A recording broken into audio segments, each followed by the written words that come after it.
Está funcionando? Boa tarde a todos. Gostaria de agradecer a professora Eni, a Carolina e todos os colegas pelo convite. Tá bom, sim. Esse aqui é mais. Eu filho, né? Mas acho que eu vou procurar você. Alô, é que eu falo baixo. Não, é que também se eu precisar, eu posso falar alto. Mas eu já fiz teatro, né? Então eu posso me incorporar aqui. Enfim, eu vou estar falando um pouquinho, né, do nosso projeto, que é o Processos e Modalidades das Ambiências Urbanas, cujo coordenador é o professor Jean-Paul Thibault. E esse projeto ele é financiado pelo Ministério da Pesquisa da França. Tá bom assim? Microfone, me ajudando. Bom, então, contando um pouquinho rapidamente, né, essa pesquisa teve a primeira fase que teve início em 2002, por duração de um ano, envolveu 5 países, que é a França, Estados Unidos e o Brasil, e esses 5 laboratórios aqui, né? E essa fase do projeto, então, visou elaborar uma proposição de pesquisa estabelecendo uma problemática comum e uma metodologia interdisciplinar, né, com o objetivo de estudar, então, essa noção de ambiência a partir de um trabalho sobre espaços públicos. Nessa primeira fase foi criado um fórum de discussões, né, e foi realizado 2 seminários envolvendo esses 5 grupos.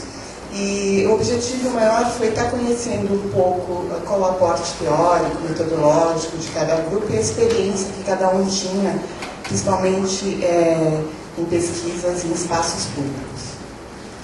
Bom, aí já na segunda fase, né, que teve início em 2004 e está se encerrando agora em 2007, então o Jean-Paul Thibault já falou sobre isso, né? Então envolveu 5 países e, assim, especificamente no Brasil, então a gente pôde contar então com a colaboração do Lab Urb aqui, né, que se engajou fortemente no projeto, e a Faculdade de Saúde Pública. Então a proposta dessa segunda fase foi justamente então estar realizando essa investigação de campo, né, nas 5 cidades concernentes a esse país, que é Paris, São Paulo, Bonn, Varsóvia e Tunísia. Então, 2 objetos empíricos da mesma natureza estão sendo estudados, que seria a praça pública e o meio de transporte, uma linha de transporte comum atravessando o espaço urbano em questão.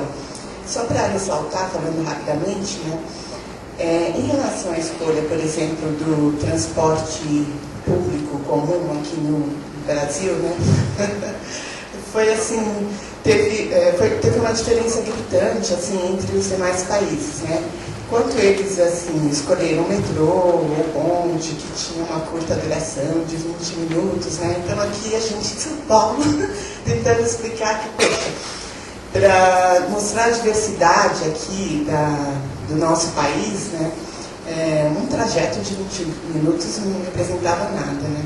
Então foi eu e a Carolina, lembro, ano passado, ela grávida. Então a gente fez de 8 meses, então a gente fez um percurso que saiu do Paraíso até a Zona Leste, lá na cidade de Tiradentes, que durou 2 horas e 15 minutos, foi isso, ou mais, não sei. Tipo, na hora do almoço, lá no meio de uma coisa, eu entrei no trabalho de parto aqui, mas aqui mesmo não passa. Bom, enfim, aí eu fui contar isso. Mas não pode pronunciando que ele não sabe até hoje. O marido não sabe até hoje. Mas depois eu fiquei preocupada com ela, imagina. Grávida de 8 meses e a gente naquele Bom, enfim, mas agora para explicar, depois teve um seminário, né, acho que foi em Varsóvia, para eu conseguir explicar que não, o percurso de São Paulo duraria 2 horas e 15, ninguém compreendeu, entendeu? Mas enfim, no final, o transporte público aqui na cidade de São Paulo, a gente resolveu escolhermos o metrô, que foi um percurso que foi ali da Praça da República até a Zona Leste, a linha vermelha ali. Bom, em relação à praça pública, Fiquei muito feliz, assim, porque os colegas aqui do Brasil, né, decidiram aproveitar os dados de uma pesquisa que eu desenvolvi no centro da cidade de São Paulo, que é na Praça da República, Largo do Aroucho, Vieira de Carvalho e Praça Júlio Mesquita. Esse trabalho fez parte da minha tese de doutorado, então, assim, tem assim, um material bastante extenso, assim, então, fiquei muito feliz de poder, então, aproveitar esse material para, então, continuar desenvolvendo aí essa pesquisa, né? Vamos lá. Então, a questão central desse projeto seria como se forma uma ambiência, né? Então, para quem está ouvindo pela primeira vez um projeto de pesquisa que trata sobre ambiência, né? Então, o que seria essa tal aí de ambiência? Então, essa colaboração entre equipes visa desenvolver um modelo inteligível que permita perceber a dinâmica das ambiências urbanas com base, então, no trabalho de campo, que seria estar estudando esse espaço público, a praça, aí no caso a Praça da República, e esse meio de transporte. A questão seria, a pergunta que se coloca é de que forma nós podemos estudar, então, cientificamente essa noção aí chamada de ambiência, né?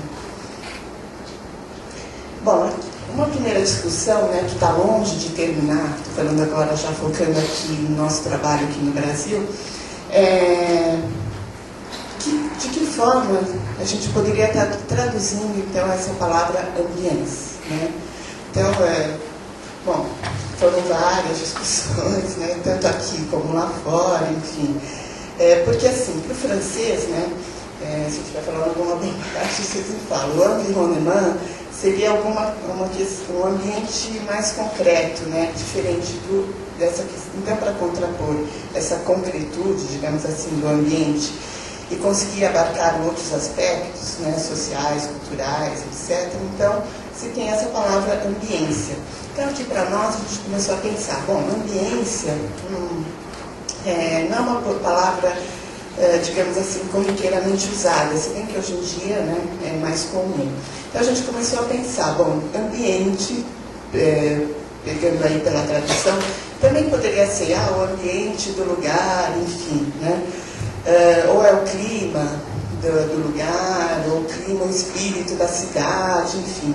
Mas aí a gente chegou à conclusão que, né, pelo menos por enquanto, a gente estaria utilizando mesmo a palavra ambiência. Bom, a equipe brasileira era formada, é uma equipe multidisciplinar, então, formada por profissionais aí da psicologia socioambiental, do saber urbano e linguagem e da saúde mental. Um outro ponto de discussão também, que a gente está em fase também de construção, né, é de que forma essa noção de ambiência poderia ser estudada em cada campo aí disciplinar, né? No caso aí, por exemplo, da psicologia social, o que nos interessa é estudar a ambiência enquanto fenômeno psicossocial, ou seja, qual que é a relação entre a experiência do sujeito no espaço com a maneira como configura esse próprio espaço em termos físicos e sociais. Bom, então na cidade de São Paulo, nós decidimos então realizar o estudo na cidade de São Paulo, aí, é isso que eu estava contando, que tem uma população, todo mundo conhece São Paulo, né? Uma população de mais de 10 milhões de habitantes, com uma diversidade e uma extensão territorial aí, né, incrível. Então a gente teve essa questão aí do transporte público, enfim. E nós escolhemos aí a praça, o centro da cidade, que seria a Praça da República, Largo do Aroucho, que é unida pela Vieira de Carvalho, e a Praça Júlio Mesquita. Todo mundo conhece esse espaço? Conhece? Conhece, né? É justamente porque a gente considerou que esse local seria um local simbólico para São Paulo, foi onde a cidade nasceu, né? Opa! Aqui é só para localizar, né, o centro de São Paulo. O distrito Sé, ele era antigamente chamado de Centro Velho, e República era o Centro Novo. Só que hoje os dois fazem parte, né, desse mesmo Centro Velho da cidade de São Paulo. Aí algumas fotos para mostrar aí a Praça da República. Essas fotos, depois eu vou estar explicando, né? Elas foram tiradas pelas pessoas que a gente entrevistou. Então, aí a Praça da República, aqui é a Vieira de Carvalho, ao fundo a Praça da República, a Feira da Praça da República. Isso daqui é uma estátua simbólica para os homossexuais que frequentam ali a Vieira de Carvalho, né? Hotel Bourbon, bom, enfim. Depois o Mercado das Flores, vou passar rapidinho. Aí já é o Largo da Roche. O famoso restaurante Gato Querri. Bom, então vou estar entrando um pouquinho da forma como a gente coletou esses dados, né? Bom, tudo começou no ano de 2000, eu vou ter que estar entrando um pouco na minha pesquisa, ok? Quanto tempo tá. Então, tudo começou no ano de 2000, né? Quando, bom, isso foi dada a tarefa de estar criando um núcleo de educação ambiental lá no centro da cidade, centro expandido da cidade de São Paulo. Então, tinha que se propor um projeto de educação, um programa de educação ambiental. Um programa de educação ambiental é entendido como um projeto de intervenção. Toda intervenção, por sua vez, tem que ser precedida, né, de um conhecimento do meio, tanto físico como psicossocial. Então, a primeira tarefa foi isso, a realização de um diagnóstico socioambiental. Então, eu vou estar contando da minha experiência enquanto pesquisador, né? Então, meu objetivo era compreender a relação que as pessoas estabeleciam com aquele ambiente. Ou seja, significa compreender como o indivíduo percebe e interfere nesse ambiente, quais são as utopias e as ideologias que conduzem os valores e as ações. A primeira etapa dessa pesquisa ocorreu de janeiro de 2000 a janeiro de 2001, que é quando eu realizei o que eu estou chamando de mergulho antropológico no campo, que resultou em diários de campo, né? E, paralelamente, eu fui realizando o levantamento de dados sócio-históricos demográficos. Aí a gente entra naquilo que o professor Thibault estava falando, né? Da importância da postura do pesquisador no campo, né? Esse mergulho no campo foi um processo de aprendizagem que o pesquisador reeducava o seu olhar, um processo contínuo de desnaturalização e desconstrução da realidade. Então, bom, o primeiro ponto de discussão que eu coloco, né, é justamente essa questão do que separa o pesquisador do seu objeto de estudo, né? Então, eu coloco que não existe essa separação, né? Que, muito pelo contrário, é uma troca, né? E o pesquisador, necessariamente, ele se transforma no decorrer dessa pesquisa. E esse processo de desnaturalização e desconstrução da realidade, isso é até uma metodologia que hoje eu adoto, né, também para trabalhar com essa questão aí da educação ambiental, né? Por exemplo, hoje a Carolina estava me dizendo que leu no jornal como é que é a história? Que gastou os bilhões. Na Folha de São Paulo saiu uma semana atrás, mais ou menos, toda uma matéria bastante longa sobre a Praça da Sé, a Praça da República, dizendo que após ter gastado milhões em revitalizar a praça, já estava toda estragada de novo, suja, isto é. Você já imaginou o que é, né? Com gente dormindo, colocando as trouxas no meio, etc. E nenhuma alusão em duas partes de reportagem a nenhum tipo de vislumbre, de posição crítica, de preocupação pelas pessoas. Então, esse processo de desconstrução, desnaturalização da realidade é justamente para colocar em questão, né, essa discussão toda de inclusão, exclusão, desse modelo hegemônico que a gente tem de riqueza, de beleza, enfim. Então, para estar contando esse processo do pesquisador no campo, então eu acabei criando um narrador, né? Estou contando tudo isso porque depois isso se transformou num instrumento para justamente discutir essa questão da noção de ambiência, né? Então, eu criei um narrador, né? Então, nessa narração também eu conto de que o centro da cidade ela estava presente na memória da infância, né? E do primeiro dia que eu estava me reinserindo no centro, do medo que eu senti, enfim, de tudo que a gente ouvia falar, de trolladinha, dos perigos, enfim. E que eu também passei por esse processo de desnaturalização e desconstrução da realidade, né? E na medida em que o medo ia indo embora, eu conseguia ter uma simbiose maior com o campo e observar, né, toda essa questão de discutir, toda essa questão, opa, o que é violência, né? O que é essa questão da pobreza, da sujeira, se não é algo que está dentro desse modelo hegemônico que nós vivemos. Né? Bom, vamos lá. Bom, aí é o que eu estava contando para vocês, né, que eu criei esse narrador, mas tudo isso é importante justamente para discutir essa questão da postura do pesquisador no campo, né, e também para a percepção ou para a gente estudar essa questão da noção ali da ambiência. Né. Eu falo desse processo de transformação, no qual o pesquisador ele nunca é neutro e jamais sai ileso do processo de pesquisa, pois ele carrega a sua história de vida, quer se encontrar com a história social do lugar. E com a história de vida dos elementos da comunidade pesquisada, então necessariamente ele transforma e se transforma. Aí a segunda etapa do trabalho, que foi a partir de janeiro de 2001, foi quando a gente estava numa atividade de arte e educação lá na Praça da República, né? E de repente veio uma senhora espontaneamente nos procurar, né? Veio conversar com a gente, nos ofereceu água, e aí que eu descobri que ela era moradora ali do centro e me toquei, opa, né? Eu até então não tinha tido nenhum contato com um morador ali do centro. Então essa senhora espontaneamente me levou para conhecer os locais, enfim. E com esse primeiro contato, então eu resolvi aplicar a metodologia de coleta de dados, que eu pedia uma entrevista aberta, né, pedindo para o entrevistado, para a pessoa falar da sua vida e mais especificamente da vida dela no território.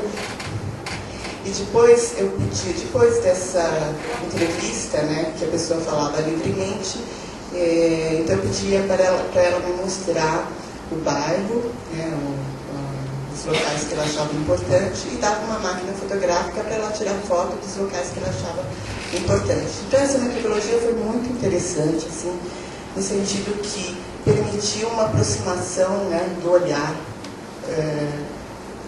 do outro. E também eu costumo dizer que a história de vida, né, ela é um fio condutor, né, que na verdade ela possibilita o estabelecimento de uma relação de confiança entre o pesquisador e o entrevistado, né, porque essa relação de confiança é de extrema importância para que a gente possa então adentrar, né, no mundo do outro. Bom, então, com essa primeira entrevista, eu já tinha definido o território da pesquisa e eu percebi que havia uma problema. Estou contando assim bem rapidamente por causa do tempo. Depois, se estiver muito atropelado, vocês me falam. Eu percebi que tinha uma tensão na ocupação daquele espaço público, né? E aí eu entrei para essa questão aí da dimensão do espaço público e verifiquei a existência de diferentes segmentos sociais ou comunidades presentes ali no local, né? E que havia um conflito na ocupação daquele espaço público, e o meu tema passou a ser esse, né? Que é formas de ocupação do espaço público. Então, bom, o que eu observei ali? O que essa senhora me mostrou, que havia um grande conflito ali entre vários segmentos, né? O que eu acabei chegando que seriam comunidades fechadas, e essas comunidades fechadas elas tinham como característica marcante, assim, traços identitários semelhantes. Por exemplo, durante o dia, né, ali permanecia como um local de trabalho, um local de um centro comercial, enfim, que durante a noite, né, você observava que aquele local se transformava num grande palco de festa, tal, frequentado pelos homossexuais. Então tinha um conflito muito grande entre os moradores, né, e o pessoal ali da noite. E também tinha um conflito muito grande entre os moradores de rua, né, ali presentes, os catadores, né, e os próprios moradores, porque eles achavam que esses moradores acabavam, enfim, era paisagem indesejável. Também tinha um outro prédio, um antigo hotel, que ele foi, entre aspas, invadido, né? Ou seja, ocupado por um movimento de moradores, e que também causava um certo transtorno, enfim, para os moradores do local.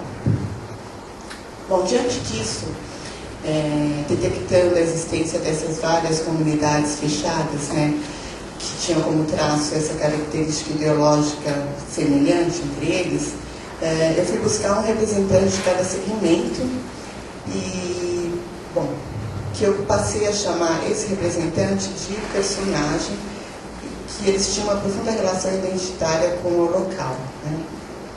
Então foram selecionados aí 15 personagens representantes dessas comunidades que ocupam o centro da cidade.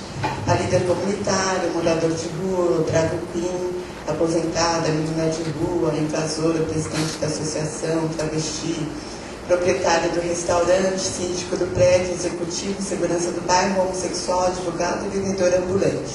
Então a metodologia foi, assim, em termos de bola de neve, né? Se bem que na primeira entrevista que eu falo que ocorreu, na verdade, uma simbiose entre o pesquisador e o entrevistado, né?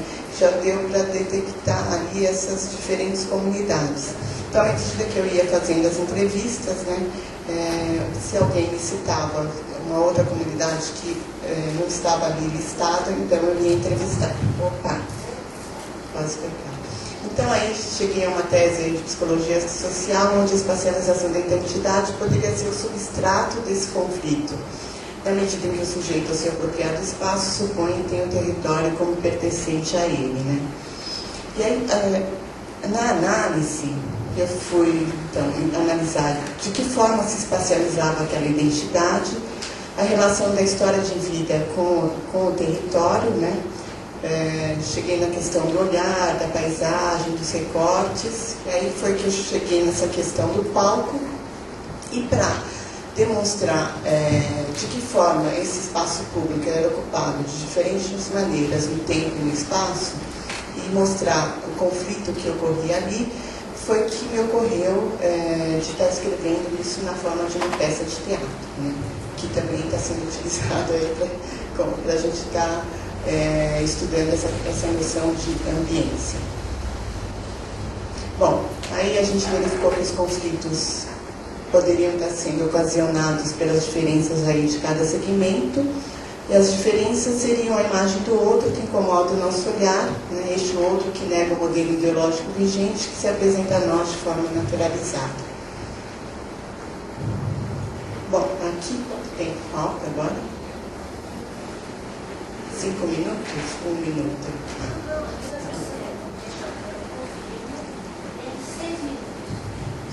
6 minutos, tá. Não, já estou terminando. Mas assim, é só para... Tá, não, 1 minuto, já estou terminando. Que eu falei muito rapidamente, né, mas é só para mostrar, assim, da importância do pesquisador no campo, dessa transformação que ocorre, né, que isso a gente está contando na forma da criação de um narrador, que tem que ocorrer essa simbiose que a gente fala entre o pesquisador e o campo, né, mergulhar nessa ambiência, né, e porque dessa forma você pode estar percebendo, né, a configuração daquele espaço público. Então, a existência dessas diversas comunidades, o conflito que se instalou no local, né, que esse conflito ele era muito mais profundo, porque ele estava dentro de uma... questionava essa questão da estrutura organizacional, né? E aí aqui algumas falas, então, de cada personagem, né? Por exemplo, a líder comunitária, ela apontando ali, vocês podem ver em frente ao prédio dos Correios, alguns moradores de rua, né? Para ela era paisagem indesejável, então ela colocando essa questão, olha lá na porta do prédio, a gente tinha tirado eles da porta e eles vieram parar aí tudo de novo. É muito chocante, parece uma favela no centro, a gente tem que tirar eles daí, essa imagem feia a gente tem que apagar. E aí, por sua vez, o morador de rua. Isso aqui são fotos tiradas por eles, tá? Dizendo que as pessoas só sabem desprezar a gente. Despreza, você está descansando ali, você está descansando aqui, aí de repente fala assim, aqui não pode dormir. Por que não pode dormir? Bom, não estou fazendo nada, não estou bagunçando, não estou zoando. Né? É a mesma coisa, aí ele falava assim, é a mesma coisa que estar num outro planeta. Né? Então, nessa configuração, a gente dizia o seguinte, que durante o dia o palco não era dele. Então é como se ele estivesse nos bastidores, observando tudo o que acontecia. Aí sim, na noite, na madrugada, que ele entrava em cena, né, para fazer o seu trabalho aí noturno. Bom, aqui tem algumas outras falas, né? Aí é da Tabata Ravache. Então eu conto como esse ambiente do dia para a noite ali na Vieira de Carvalho se transforma, né? Se transforma em palco mesmo, de festa, enfim. Essa é uma das entrevistadas, que é uma drag queen. Então ela fala que a Vieira de Carvalho é um centro turista gay à noite, que a coisa ferve, enfim, que o caldão é acurado. Então para ele aquilo era um palco dele mesmo, enfim, a festa. E aí o executivo, né, falando que os moradores estão sendo expulsos dali, que ele se sente como uma voz clamando no deserto. O presidente da associação local, que por sua vez já tinha uma outra percepção dessa questão da inclusão e exclusão, né, que na verdade ele queria incluir os excluídos, mas muitas vezes era mal aí interpretado.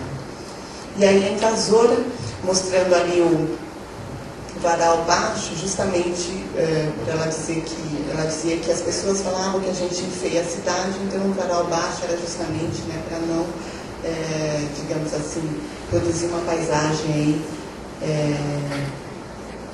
não desejada.